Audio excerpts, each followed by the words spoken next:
tardes a todos. Muchas gracias al Instituto Juan de Mariana por haberme invitado otra vez.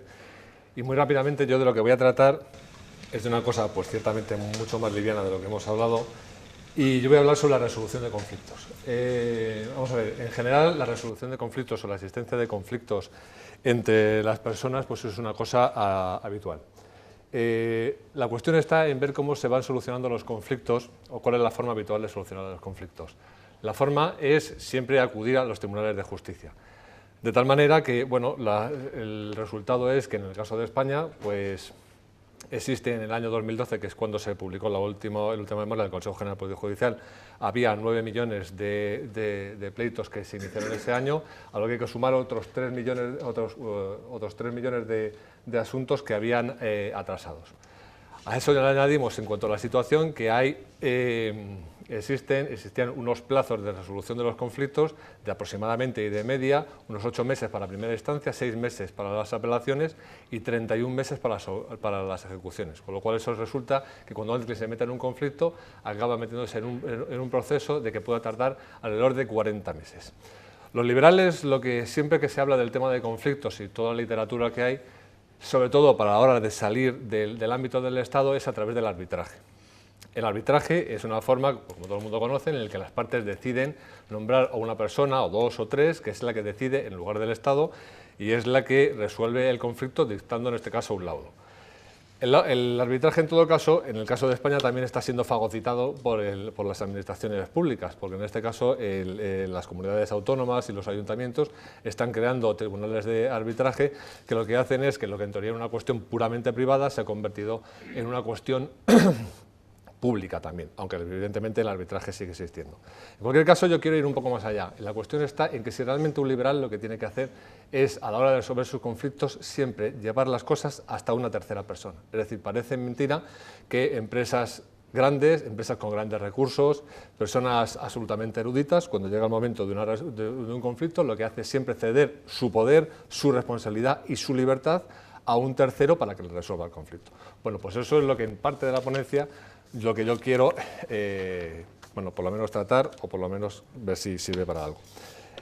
Pero ahora mismo me voy a centrar en dos cuestiones que en estas cuestiones de los conflictos siempre surgen. Una es en la cuestión de la resolución de conflictos en un caso de que no haya Estado, y otra cosa en la resolución de conflictos en el caso de que haya Estado, pero hacerlo sin jueces. En el caso de la resolución de conflictos sin Estado, las soluciones que se dan por parte de los tratadistas es, sobre todo, por ejemplo, en el caso de Bruce Benson, que es el que escribió el libro de Justicia sin Estado, es arbitrarlo a través de una serie de asociaciones, a través de una serie de compañías de seguros que serían los que proveerían de este tipo de servicio, y las personas se irían sumando a esos compañías de seguros, y lo que harían serían, bueno, pues entre ellos resolverlo, y cuando tuviera un conflicto con otras compañías de seguros, pues lo que haría sería resolverlo a través de algún tipo de tribunal ad hoc o una cuestión parecida. La cuestión está en que cuando alguien no se quiere unir a ese tipo de asociaciones, el problema está en que la solución que se da en muchos de los casos es el ostracismo, es decir, la forma en que la gente acabaría entrando contra algún tipo de este tipo de compañías, es decir, bueno, esta persona, como no se aviene a resolver un conflicto o no se aviene a entrar en alguna de estas compañías de seguros que permita ser de alguna manera fiable, pues entonces quedaría apartada, entraría dentro del campo del ostracismo, y entonces, de una forma más o menos voluntaria o más o menos forzada, acabaría incorporándose al sistema para poder conseguir que toda la sociedad funcionara. Bien, yo, sin embargo, creo que de una manera o de otra, yo creo que, aunque esté mal dicho, yo creo que tiene que existir algún tipo de jurisdicción obligatoria, llámese Estado o llámese como se quiera llamar, a la hora de resolver los conflictos, que se pueda acudir a él y que resuelva los conflictos. Y no solamente eso, tiene que existir eso, y tiene que existir algún tipo de organismo que excite a ese órgano a la manera de que ahora se hace el Ministerio Fiscal. Y es que, desde mi punto de vista, el pretender hacer una sociedad que sea todo a través de acuerdos voluntarios, yo estoy totalmente de acuerdo con eso y me parece perfecto. Pero hay casos que son, por lo menos hasta que la sociedad en un momento dado se avanzara y se vienen otras soluciones de mercado, hay casos que yo los veo imposibles. Casos, por ejemplo, de ausentes no se pueden solucionar por tipo de declarados voluntarios por la sencilla razón de que no están y el conflicto sigue estando ahí. Casos de menores que sean de alguna u otra manera sean maltratados o de alguna manera parecida o que fueran desamparados, no se pueden tratar. Casos de minusválidos psíquicos no se pueden tratar. Casos de enfermos no se pueden tratar. Y esos casos al final tendrán que darse alguna solución. Desde mi punto de vista, esta solución es a través de ese órgano común que es el que se podría recurrir para que diera una resolución de forma obligatoria por eso. Ahora bien, desde el punto de vista liberal, lo que yo creo que no se puede olvidar es que lo que siempre se pretende liberal es que el poder en manos del Estado sea cuanto menos mejor. Es decir, el monopolio de la violencia que tiene el Estado, de lo que se trata es que reducirlo. Y a la hora de ver la jurisdicción donde reside el poder del Estado, se ve muy bien en el artículo 117 de la Constitución Española. Dice: el ejercicio de la potestad jurisdiccional en todo tipo de procesos, juzgando y haciendo juzgar los juzgados, corresponde exclusivamente a los juzgados y tribunales. La justicia no reside el poder en juzgar. A mí realmente me da lo mismo que me juzgue un juez o que me juzgue un árbitro. El poder auténtico del Estado, cuando hablamos de la jurisdicción, está en la ejecución de los arbitrajes o la ejecución de las resoluciones. Ese es el auténtico poder. Si lo vemos, además, se ve muy bien cuando vemos la imaginería sobre las imágenes de la justicia. La justicia siempre se representa con una balanza que indica el equilibrio y con una mujer ciega como que es igual para todos. Pero normalmente no se suele reparar en la espada. Es decir, una persona ciega y con una balanza es escasamente, se puede ser escasamente temerosa de ella. Pero cuando se le pone una mano en la espada y encima es ciega, pues como vemos, la cuestión se convierte en otra cosa, porque a eso sí hay que tenerle miedo. Entonces, ¿cuál es, desde mi punto de vista, la solución en el caso de que existiera, en un caso hipotético, esas múltiples sociedades, esas múltiples compañías de seguros que proveerían de los servicios de justicia? La cuestión sería es que las personas acudirían a esas compañías de seguros o acudirían a ese Estado que he llamado antes, pero que exclusivamente tendría la posibilidad de juzgar. Exclusivamente juzgaría y daría una resolución sobre el menor, sobre el incapacitado, sobre el ausente. Y la hora de la ejecución sí que recaería en las compañías de seguros o en esas compañías o en esas múltiples compañías, con lo cual el poder de ejecución, el auténtico poder, la auténtica violencia quedaría completamente repartida entre muchos o pocos, según el mercado, dispositivos que se crearan. Bueno, eso es una idea, que le parezca bien. Y vamos en este caso, como eso no existe, vamos a ver lo que sucede, lo que podría ser el caso de una justicia con el Estado como tenemos ahora, pero sin jueces. Yo creo que la forma que es más acorde con la mentalidad liberal sería la mediación. La mediación es un proceso de gestión de conflictos autocompositivo entre dos o más partes asistidas por una persona neutral que no tiene autoridad decisorial y cuya finalidad es procurar que las partes encuentren una solución mutuamente satisfactoria. Es decir, las partes lo que hacen en ese caso es se reúnen y hablan, pero una mediación no es ni una negociación, ni un arbitraje, ni una conciliación, ni nada que se le parezca. De lo que se trata, y como cuestión fundamental, es que el mediador no tiene un poder de decisión. Y el mediador, en puridad, o los más puros, ni siquiera proponen la mediación.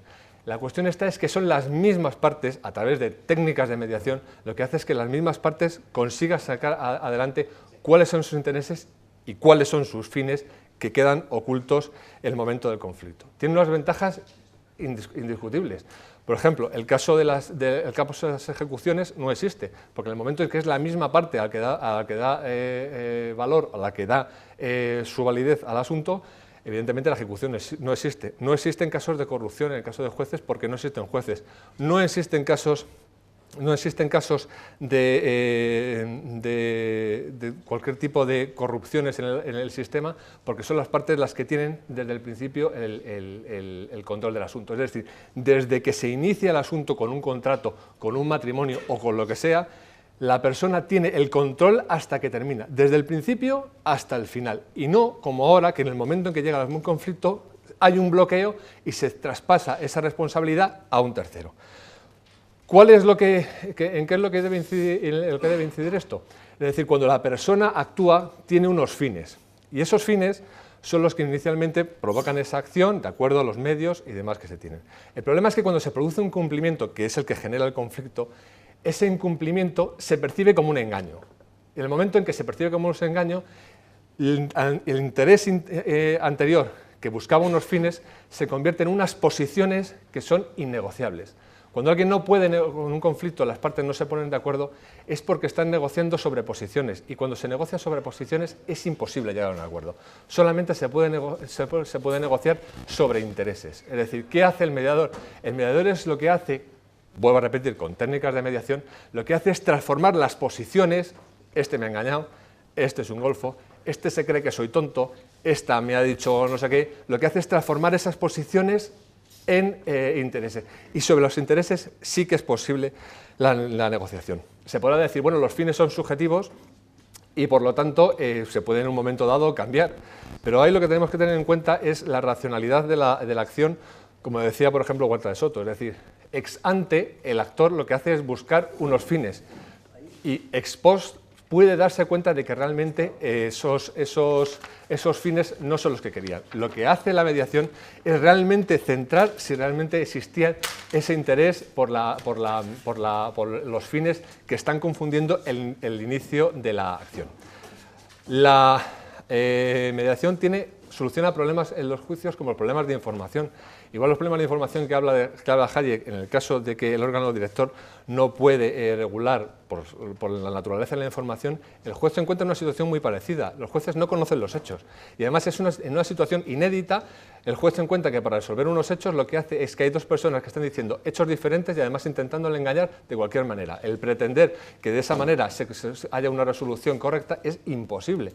Sin embargo, la mediación no pasa, porque las partes saben perfectamente los hechos. Es decir, yo te he pagado o no te he pagado, o yo he construido la ventana más cerca o más lejos, o yo he hecho algo contra ti o no lo he hecho. Se discutirá sobre otras cosas, pero sobre los hechos es imposible negarlos. Y eso es una ventaja indiscutible.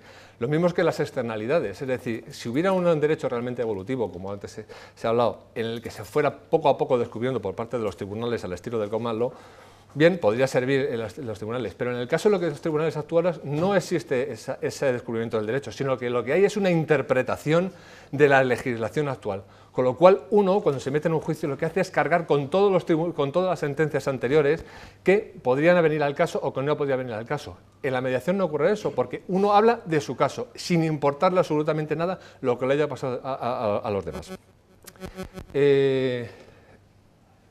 El Estado se ha preocupado de la mediación, es una cuestión sorprendente.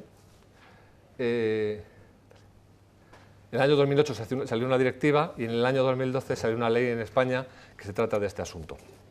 En febrero del año 2014 ha salido un estudio de la Unión Europea en el que dicen que no entienden muy bien por qué la mediación no funciona. Estos son más o menos los resultados de Europa. En España hay entre alrededor de 500 y 2.000 mediaciones por año, y donde más hay es en Alemania e Italia, que es obligatoria, Reino Unido, que es en parte obligatoria, y Holanda. Es decir, y lo que se dice por parte de la Unión Europea, dice, bueno, lo que pasa es que hay un desconocimiento.